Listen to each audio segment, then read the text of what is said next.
Welcome to a Minute of Inspiration, and I'm discussing this word called reading. And I don't mean it in the common sense of it. I was watching a few videos and a few interviews of certain people who supposedly are into spirituality, and they very proudly claim on television or on text that they've never read in their life, and they've had this they've just been struck by enlightenment and there's no need to read. And then I see interviews of people, business leaders and stuff, who advocate reading to the hill, read a book a day or something like that, as absurd as that.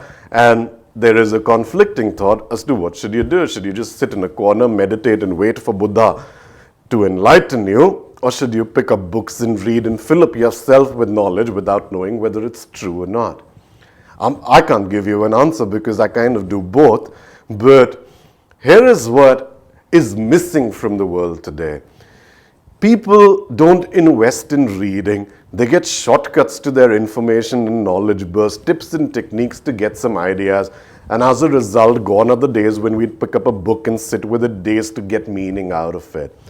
That does two things. Yes, you get your tips and tricks and you apply it, but you don't go through the experience or the journey of figuring out what the author really figured out when you go through the entire book. It's important for this reason.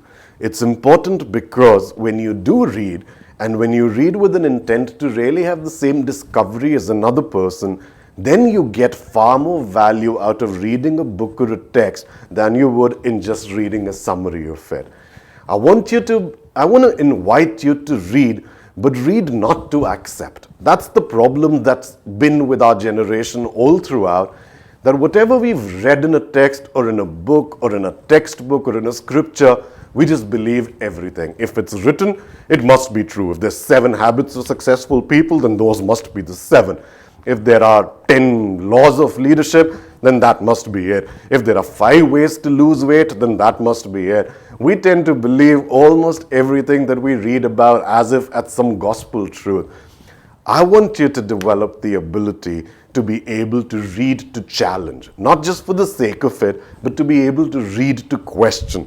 Someone says there are these 7 habits that make successful people. When I'm reading it, I want to be able to challenge it. Why 7? What's wrong with the 8th or the 9th or the 2nd or the 3rd?